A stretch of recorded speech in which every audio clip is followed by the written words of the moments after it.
5248, você pode, nesse momento, aproveitar para fazer perguntas sobre segurança na internet. Nós estamos conversando com o CEO da TI Safe Segurança, Marcelo Branquinho. Voltamos a conversar com ele, especialista em segurança de automação industrial. Se você tem uma dúvida, quer fazer uma pergunta, mande aqui pra gente que o especialista te responde. Mas você quer começar com perguntas, Pablo? Vamos. Tem perguntas aqui do ouvinte de final de telefone 3945.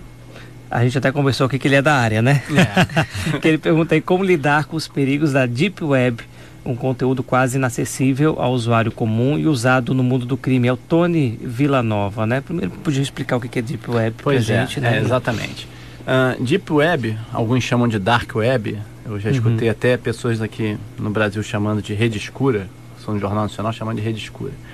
É uma rede que ela não é indexada pelo Google, né? Assim, o termo técnico é esse. Ou seja, hoje os sites que a gente usa, eles são www.algumnome.com.br, .gov, essas coisas assim que são intuitivas, digamos assim, né? O nome do site você consegue facilmente deduzir a partir da empresa. A Deep Web não é assim. Os nomes de sites, eles têm às vezes 128 caracteres e parecem senhas. Tipo, o nome de um site seria ax, arroba, exclamação, tal, ponto, e o final é .onion. Eles fazem parte de uma rede anônima. Para que existe isso? Para crime eletrônico. Existem especialistas que dizem que a internet que a gente conhece hoje, que eles chamam de visible web, ou internet visível, ela é apenas de 15 a 20% de toda a internet, que todo o resto é Deep Web. Tá? É muito, É muita coisa. Agora, quem usa Deep Web? Muitas pessoas, tá? Mas grande parte delas, os criminosos. Usam para quê? Para tudo que você possa imaginar, Pablo. Usam para pedofilia, usam para venda de armas, venda de drogas, sequestro, assassinato, tudo de ruim que você imaginar você encontra na Deep Web. Inclusive crimes cibernéticos. Por exemplo, você tem o Facebook. Hoje custa de 50 a 100 dólares para você conseguir a senha de qualquer um no Facebook através da Deep Web. Leva 3 dias e custa 50 dólares. Baratíssimo, né? É barato. Muito barato e muito perigoso. É. Agora, por falar, e essas pessoas, elas estão no anonimato? Sim, elas estão no anonimato. Elas pelo menos acham que estão no anonimato. A Deep Web, ela tem uma coisa diferente da internet, porque ela não usa, por exemplo, hoje a gente usa o Google Chrome, usa o Internet Explorer para acessar a rede. A Deep Web usa um browser diferente que se chama Tor, T-O-R, né? E esse browser, quando ele entra no ar, ele cria um ambiente anônimo para a pessoa atuar. Sim. Ele criptografa tudo o que o cara escreve e ele anonimiza o IP dele. Ou seja, ele passa a ser não rastreável caso ele cometa algum tipo de crime. E isso aí é usado também, por exemplo, em casos não criminosos, mas... por exemplo, na China, né? A gente sabe que a China tem o grande firewall da China. Todas as comunicações de internet com a China são protegidas. Tem jornalistas que vão para a China e usam a Deep Web para poder mandar mensagens para fora da China sem serem rastreados pelo governo chinês. E como é que os especialistas em segurança lidam com tem esse como anonimato? fugir disso, né? Desse anonimato? Pois é. O que acontece? Esse ambiente é um ambiente muito de boca a boca, né? Como é que você vai saber um site cujo link são 128 caracteres sem que alguém te diga? Isso é mais ou menos uma coisa de alguém anotar num papel e te dar, acesse esse site aqui. E aí você vai lá e acessa e compra o que você quiser. O problema é que dentro da Deep Web existem sites falsos, ou seja, sites de gente infiltrada na polícia que está ali para detectar crimes, tá? E de polícias do mundo todo, inclusive da Interpol. Eles ficam lá o tempo todo, anonimizados de sites de crime, para que alguém entre e aí esse cara é pego, tá?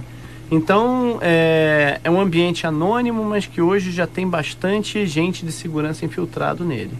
Mas grande parte dos crimes vem dali. Quando a gente fala de roubo de dados, espionagem industrial, enfim, pedofilia, isso tudo tem muito espaço dentro da Deep Web. Mais um pouquinho sobre essa questão do anonimato, que a gente tem um caso recente que está aí na mídia há uns 2 dias, que é o ataque racista, né, à atriz Thaís Araújo. Isso. Essas pessoas, elas possivelmente têm perfis falsos, né? Porque, inclusive, o delegado ontem deu um depoimento dizendo isso, que é possível até que seja uma quadrilha especializada em ataque de rede social mesmo. Essas pessoas, elas conseguem também se manter no anonimato? Pois Marcelo. O que acontece, né? As pessoas acham que a internet é um lugar seguro para elas fazerem tudo aquilo que elas não fariam na vida real, né? Nenhuma pessoa chegaria e faria esses ataques racistas contra a Thaís Araújo no mundo real. Mas pela internet elas se sentem seguras, porque estão atrás de um computador e acham que aí ninguém vai conseguir chegar nelas. Só que esse é um erro, tá? Hoje a gente tem delegacias virtuais nas grandes cidades brasileiras que são muito boas, tem muita gente muito boa treinada ali. E é sim muito possível rastrear um endereço IP e chegar na casa de uma pessoa que fez aquilo, tá? Tudo depende da qualidade do ataque que a pessoa fez. Se for uma pessoa que não tomou nenhum cuidado em esconder o endereço IP dela e fez esse ataque, essa pessoa vai ser presa, eles vão chegar. Agora, tem atacantes que realmente sabem o que estão fazendo e aí conseguem anonimizar, mas na maioria das vezes quem faz essas coisas assim, desse tipo, não toma grandes cuidados e eles acabam sendo pegos. A gente espera que sim, né? A gente torce para isso. Pablo, tem mais alguma pergunta? Tem muitas perguntas chegando. Mais uma pergunta de alguém da área. Uma pergunta relacionada aos métodos de prevenção de ataque cibernético. Como as empresas podem se prevenir de ataques de engenharia social? Fala sobre uma série recente que aborda muito este tema, né? Ele quer saber como a engenharia social contribuiu para ataques desse tipo. Pois é, quando a gente fala de engenharia social, a gente fala de pessoas enganando pessoas através da fala, né? Ou seja, seria eu tentar conversar com você, Pablo, e através da conversa, tentar obter informações suas que depois eu possa usar para fazer um ataque contra você. Tentar, por exemplo, extrair a forma como você compõe as suas senhas, e aí a partir dali eu uso softwares para deduzir a sua senha. Tudo isso só tem um jeito de você se prevenir, que é treinamento e conscientização. Ou seja, fazer com que as pessoas dentro das empresas entendam como são os ataques de engenharia social e consigam detectar um ataque na hora que ele está ocorrendo, que é uma coisa super difícil, porque isso aí vai muito da qualidade da pessoa, da qualidade do atacante, que é uma pessoa assim como você. Só que é uma pessoa muito boa no papo, né? Uma pessoa muito boa na conversa. E o brasileiro, o nosso jeito brasileiro é um jeito muito de ajudar o outro, né? Então, e esse jeito, ele é muito bom para o ataque de engenharia social, porque às vezes a pessoa te faz uma pergunta e você quer ajudar. Você quer, por exemplo, eu posso chegar, mas Magali, eu sou novo aqui na rádio, estou trabalhando há pouco tempo, me pedindo para botar uma senha aqui, eu não faço ideia de como que eu vou botar essa senha. Como é que você faz a sua senha? Aí de repente você vai e fala, eu boto sempre o nome do meu filho, eu boto a data de aniversário. Aí a partir daí eu procuro quem uma são sequência lógica. Uma sequência lógica. Aí você já me dá informações que eu consigo ter uma boa probabilidade de conseguir a sua senha. Então, só que isso aí de uma forma muito amigável, né? Os engenheiros sociais, eles sabem fazer esse tipo de ataque. Uma pergunta muito boa aqui, viu, Marcelo? O nosso sistema é ouvinte, final do telefone 1953. Pergunta se o nosso sistema eleitoral pode ocorrer um ataque cibernético, votação ou apuração? Pois é, esse é um tema bastante polêmico, né? Muito polêmico. Tema polêmico. Por isso que eu falei que a pergunta era boa. Pois é, uma pergunta boa. O que acontece? Já houve testes na urna eletrônica em si que comprovaram que ela é super segura, tá? Agora, existem muitas teorias, tá? Sobre o processo de apuração. Como que os dados são transmitidos e como que os resultados são consolidados, tá? E existem alguns caminhos possíveis, eu não estou dizendo que isso ocorre nem nada disso, mas existem caminhos tecnicamente possíveis para que algum tipo de alteração nesses resultados possa ser feito. Mas o TRE, ele é muito competente, tá? Eu, enquanto brasileiro, enquanto cidadão, eu confio bastante no nosso processo de apuração de eleições, tá? Todo processo eletrônico, Pablo, ele é factível de fraude, tá? Não existe nenhum sistema 100% seguro. A gente torce para que o nosso da eleição seja o mais fidedigno possível. Vamos fazer mais uma, né? Porque o nosso tempo daqui a pouquinho tá Já esgotando? Tem muita, né? Tem a ouvinte final do telefone 2612, a Darlene, diz que tem um mês aí que entraram na conta bancária dela devido a um e-mail que recebeu, né? Idêntico ao dos bancos que ela tem em conta. Deve ser uma situação bastante comum. Eles fizeram uma compra online e a sorte dela foi que o gerente acabou ligando para confirmar se era ela mesma. Mesmo assim, perdeu aí R$200. Como se proteger disso? Pois é. O que acontece? Hoje esse tipo de ataque, ele é muito bem elaborado, né? Então, as pessoas realmente tendem a cair nesse golpe. Você recebe um e-mail, às vezes dizendo que você precisa trocar sua senha do banco, ou dizer que você tem que confirmar alguns dados, senão a sua conta bancária vai ser cancelada.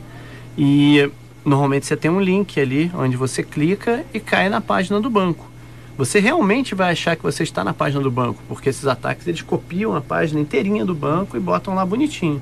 Aí você vai, coloca o seu usuário, sua senha. Dá todos os seus dados, todas as suas informações. Exatamente. Ele rouba seus dados e depois te joga para o site do banco. Só que ele faz isso e você não percebe. O ataque é muito bem feito. Então a minha dica gente, normalmente banco não manda e-mail com link de nada. E os bancos avisam isso aos clientes. Não entra em nenhum link que diga que é do banco, porque não é. Os bancos costumam mandar esse aviso. Exatamente. Banco não manda e-mail de nada para trocar senha de nada, para absolutamente nada. Então, se vocês receberem qualquer link vindo de banco, desconfiem. Não saiam clicando em qualquer coisa que vocês recebem, porque pode ser sim uma fraude. Geralmente é uma fraude. Agora, Marcelo, deixa eu só lembrar de novo aqui ao nosso ouvinte, nós estamos conversando com o CEO da TI Safe Segurança, Marcelo Branquinho, especialista em segurança de automação industrial. Marcelo, na verdade, tudo isso é relativamente novo, né? Até porque há bem pouco tempo não existia nem lei para esse tipo de crime, né? Para crimes na internet. Você acredita que a regulamentação, que as leis avançaram com a mesma velocidade que as tecnologias? Não, com certeza não. O Brasil ainda é carente de leis nessa área, tá? Existem muitos crimes que eles são julgados por analogia ao mundo real. Então, por exemplo, crimes de fraude, de estelionato, apesar de terem sido feitos na internet, você acaba caindo nos artigos do Código Penal Civil normal, ou seja, você não tem leis específicas para isso. O Brasil precisa ter uma regulamentação melhor. Isso gera impunidade, né? Isso acaba gerando impunidade. Exatamente. E acaba sendo um convite aos atacantes a fazerem coisas erradas. Ou seja, é preciso que os nossos legisladores também estejam atentos a isso e que essa coisa avance, né? Da mesma forma que avança aí a tecnologia, né? Avançar na mesma velocidade. Velocidade. Dá tempo de mais uma? Dá, né? Dá, vamos lá. É um assunto que bastante... O assunto é muito bom. Muito, mas agora tem um assunto que é muito comum também, né? Vira e mexe, surge aí uma imagem de algum conhecido, uma celebridade aí que vazou a foto na internet e tal. E o ouvinte no telefone 8008 pergunta como se prevenir para não vazar fotos de smartphones. Pois essa é uma excelente pergunta, tá? Bom, então vamos lá. A primeira coisa que a gente tem que saber é, quando você tira uma foto com o seu smartphone, ela não fica só no seu smartphone, né? Se você, por exemplo, tem um iPhone, essa foto vai para o iCloud, que é a nuvem da Apple. Ou seja, ela fica num servidor lá na Apple, lá nos Estados Unidos, em algum lugar. Quando você tira uma foto com Android, ela vai lá para a nuvem do Google. Então, a sua foto está sincronizada com outro lugar. Só que esse outro lugar pode não ser 100% seguro. Recentemente vazaram não sei quantas mil senhas da Apple que deram acesso ao iCloud e as pessoas foram roubadas. Então, o primeiro ponto pense bem antes de tirar uma foto, tá? Pense muito bem, porque a partir do momento que você clicou com o seu celular ali, essa foto já saiu dele. Ela já não está só mais ali. A segunda coisa cuidado com o que você coloca para consertar. Tá? Por exemplo, seu computador de casa pifou. Foi o que aconteceu com a Carolina Dickmann. Foi o que aconteceu com muitas celebridades. Porque as pessoas, por não conhecerem, não serem especialistas em informática, quando pifa um computador, pifa um notebook, ela pega o equipamento inteiro e manda consertar. Só que às vezes foi uma besteirinha, foi uma memória que o cara trocou. Gente, normalmente isso aqui Normalmente, quando o seu computador vai para uma assistência técnica, as pessoas são curiosas lá. Elas olham, elas procuram se tem um JPEG, se tem um vídeo, o que tem dentro daquela máquina, Claro. entendeu? Para ver se tem alguma coisa ali. Principalmente se for uma celebridade. Se for uma celebridade. E se tiver, gente, vai parar na internet.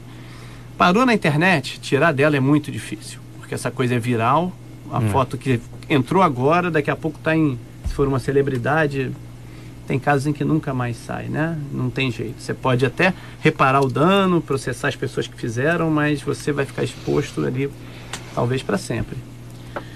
Olha, infelizmente, a gente vai precisar encerrar a entrevista. O assunto rende muito, rende infelizmente muito. não deu para fazer todas as Não perguntas. dá para fazer todas, mas a gente repassa para o Marcelo as perguntas dos nossos ouvintes. A gente tenta aí contemplar, mesmo que fora do ar, os nossos ouvintes, porque infelizmente o nosso tempo acabou. A gente ficaria aqui conversando por muito mais tempo. Tem muito porque assunto. tem muito assunto. O assunto é realmente de interesse da maioria das pessoas, é um assunto importantíssimo. Marcelo, muito obrigada pela sua participação aqui no Band News primeira edição. Espero que você possa voltar mais vezes para a gente acabar aí de destrinchar essa quantidade de assuntos. Foi muito interessante. Muito obrigada mesmo e um bom dia. Obrigado, gente. Bom dia e estou à disposição. Tá bom. 9h26 agora.